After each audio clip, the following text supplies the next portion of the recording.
बिस्मिल्लाहिर्रहमानिर्रहीम। अस्सलाम वालेकुम वीवर्स, उम्मीद है आप सब लोग खैरियत से होंगे, ठीक ठाक होंगे। आज मैं लेकर आई हूँ आप लोगों के लिए बहुत ही स्पेशल रेसिपी, जो कि है तंदूरी गोश्त की रेसिपी। और हम इसे बनाएंगे ग्रेवी के साथ, ताकि नान और चपाती के साथ इसे एंजॉय कर सकें। तो आइए चलते हैं रेसिपी की तरफ। मेरे चैनल को सब्सक्राइब कीजिए और बेल के आइकन को प्रेस करके ऑल के बटन पर क्लिक कीजिए, ताकि आपको मेरी हर आने वाली नई वीडियो सबसे पहले मिल सके। और अगर वीडियोस पसंद आए तो एक लाइक भी कर दीजिए। तंदूरी गोश्त बनाने के लिए यहाँ पे मैंने हाफ केजी बीफ ले लिया है। आप मटन या चिकन भी यूज़ कर सकते हैं। इसमें मैंने थोड़ा सा हड्डी वाला गोश्त भी इस्तेमाल किया है, लेकिन कोशिश करिएगा कि हड्डी जो है वो फ्लैटन हो, ऊंची ऊंची हड्डियाँ ना हो। एक प्याली मैंने दही इस्तेमाल की है। इसमें 1 टेबल स्पून मैंने यहाँ पे अदरक लहसुन यूज़ किया है। कुछ खुश्क मसाले मैंने यहाँ पे इस्तेमाल किए हैं, जिनमें मैंने ये हाफ़ टी स्पून हल्दी ली है, 1 टीस्पून लाल मिर्च का पाउडर लिया है, 1 टीस्पून कश्मीरी कुटी हुई मिर्चें ली हैं, 1 टीस्पून मैंने ज़ीरा पाउडर लिया है, 1 टीस्पून मैंने धनिया लिया है पिसा हुआ, 1 टीस्पून मैंने नमक लिया है, और ये 2 टीस्पून मैंने तंदूरी मसाला लिया है, और ये 2 से 3 पिंच मैंने रेड फूड कलर लिया है, और 1 नींबू का इस्तेमाल हम करेंगे। सबसे पहले ये सारा मसाला दही में मिक्स कर दूँगी।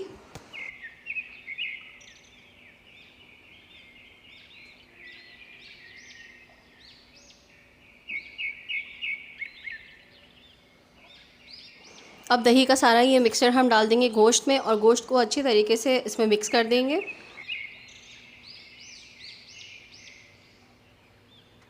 1 टेबल स्पून अदरक लहसुन जो हमने रखा था वो भी हम इसमें मिक्स कर देंगे, और 1 नींबू का रस हम पूरा इसमें डाल देंगे।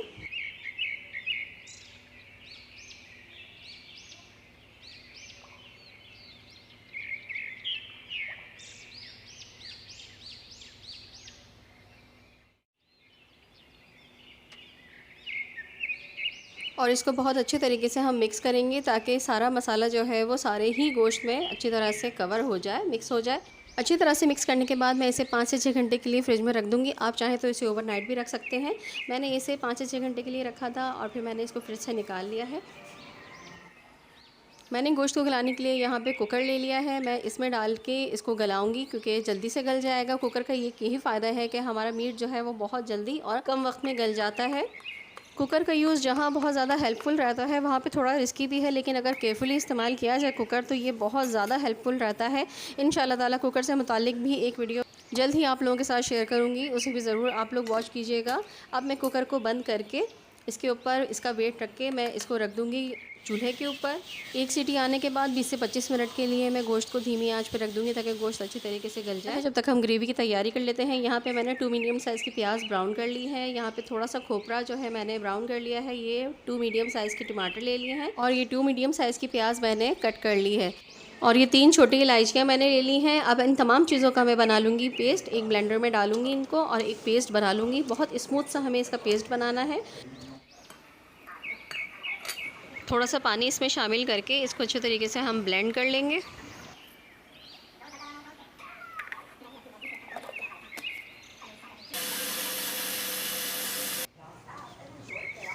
ये देखिए व्यूअर्स, कितना अच्छा और स्मूथ सा पेस्ट हमारा बनके तैयार हो चुका है।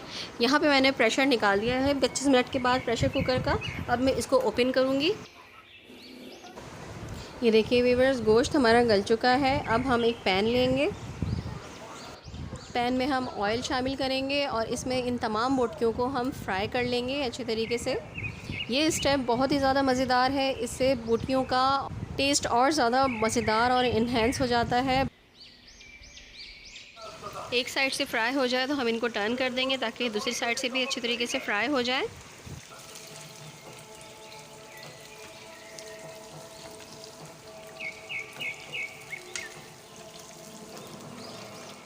अब ऐसा करती हूँ कि मैं इसको दूसरे चूल्हे पर शिफ्ट कर देती हूँ, ताकि हम एक तरफ से ग्रेवी तैयार कर लें। ग्रेवी तैयार करने के लिए यहाँ पे मैंने अपनी कढ़ाई ले ली है। इसमें तकरीबन डिश वाला 1 चमचा मैं ऑयल ऐड करूँगी, और इसमें मैं थोड़ा सा गरम मसाला यूज़ कर रही हूँ, जिसमें मैंने ये 2 दालचीनी के टुकड़े ले लिए हैं, 4 से 5 लौंगे, 4 से 5 काली मिर्चें, और 1 बड़ी इलायची ले ली है, जो कि मैं इसमें डाल दूँगी। गरम मसाले को तेल में थोड़ा पकाने के बाद जो मसाला हमने ब्लेंड किया था, जो प्यूरी हमने बनाई थी, वो हम इसमें डाल देंगे।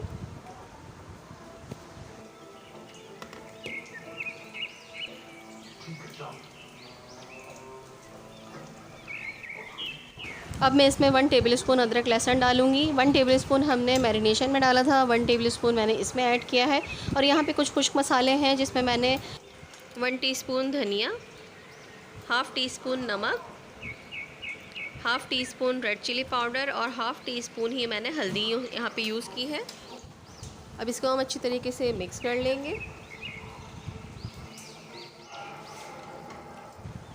ये देखिए व्यूअर्स, मीट हमारा अच्छे तरीके से फ्राई हो चुका है। मैंने इसकी फ्लेम को ऑफ़ कर दिया है। जो बोटियों का मसाला था वो भी मैंने इसमें शामिल कर दिया है। अब हम इसके पानी को खुश्क करेंगे अच्छे तरीके से, ताकि हमारी ग्रेवी जो है गाढ़ी हो जाए। और जब तक ग्रेवी गाढ़ी नहीं होगी हम इसको पकाएंगे मीडियम हाई फ्लेम पर। ये देखिए व्यूअर्स, 10 से 15 मिनट मीडियम हाई फ्लेम पर पकाने के बाद ग्रेवी हमारी गाढ़ी हो चुकी है। अब हम ये फ्राइड मीट जितना भी था वो मैं सारा का सारा इसमें डाल दूँगी, और जो इसका ऑयल था वो भी हम इसके साथ साथ इसमें ग्रेवी में शामिल कर देंगे। इसको अच्छे तरीके से मिक्स करके 10 to 15 मिनट्स के लिए हम लो फ्लेम पर दम पे रख देंगे। अब एक चूल्हे पे मैं कोयला रेड होने के लिए रख दूँगी, ताकि अच्छी तरीके से सुर्ख हो जाए। माशाल्लाह माशाल्लाह, देखिए व्यूअर्स, कितनी ज़बरदस्त हमारी करी बन के तैयार हो चुकी है और रोगन भी ऊपर आ चुका है। इसके लुक देखें आप, कितना ज़बरदस्त इसका कलर और इसका टेक्सचर आया है, और देखने में ये कितनी लजीज और ख़ूबसूरत लग रही है। कोयला रखने के लिए मैंने यहाँ पे प्याज की एक लेयर ले ली है। आप फॉइल ट्रे भी यूज़ कर सकते हैं। इसके अलावा आप रोटी का टुकड़ा भी यूज़ कर सकते हैं, या फिर आप बंद गोभी का कोई पत्ता भी यूज़ कर सकते हैं। बीच में आप रख कर उसके ऊपर कोयला रख दीजिए, और फिर उसके ऊपर ऑयल या फिर घी थोड़ा सा स्प्रिल कर दें, ताकि स्टीम बनना स्टार्ट हो जाए। और ये देखें कितनी ज़बरदस्त ये स्टीम बनना स्टार्ट हो चुकी है। बिल्कुल ऐसा लग रहा है ना जैसे कढ़ाई में से अभी कोई जिन निकल के आ जाएगा, और जिन हमें जो है वो तंदूरी बोटी पेश करेगा। देखें, जिन ने जो है वो तंदूरी गोश्त तैयार कर दिया है, और इस जिन का जादू अभी सब पे चल जाएगा। यकीन कीजिए, ये इतना लजीज और इतना मज़ेदार बनता है, आप जिसको भी खिलाएंगे बनाकर वो वाह वाह करेगा आपकी, और ये जादू आपका भी दूसरों पर चल जाएगा। अब मैं इसको डिश आउट कर रही हूँ। अब मैं इसे थोड़े से हरे धनिए से गार्निश कर दूँगी। लीजिए वीवर्स, तंदूरी गोश्त विद ग्रेवी हमारा बनके तैयार हो चुका है। बहुत ही लजीज और बहुत ही सुपर्ब रेसिपी है ये, दावतों के लिए भी और अपने घर में भी अगर कुछ डिफरेंट बना के खाना चाहते हैं तो इसे ज़रूर ट्राई करिएगा। बहुत चटपटी और बहुत मज़ेदार सी ये डिश है, और मुझे यकीन है कि आपको भी ये रेसिपी ज़रूर पसंद आएगी, क्योंकि ये रेसिपी बहुत ज़्यादा डिफरेंट और टेस्टी बनती है, और आपके घर वालों को भी बहुत पसंद आएगी। और अगर रेसिपी पसंद आए तो एक लाइक ज़रूर कर दीजिएगा। अगर आप मेरे चैनल पर नए हैं तो मेरे चैनल को सब्सक्राइब करके बेल आइकन प्रेस कर दीजिएगा, ताकि हर आने वाली नई रेसिपी आपको सबसे पहले मिल सके। इसके अलावा आप मुझे फेसबुक पर और इंस्टाग्राम पर भी फॉलो कर सकते हैं। नेक्स्ट रेसिपी के साथ फिर हाजिर होंगी। जब तक के लिए नूर को इजाज़त दीजिए। अल्लाह हाफिज़, अल्लाह निगहबान।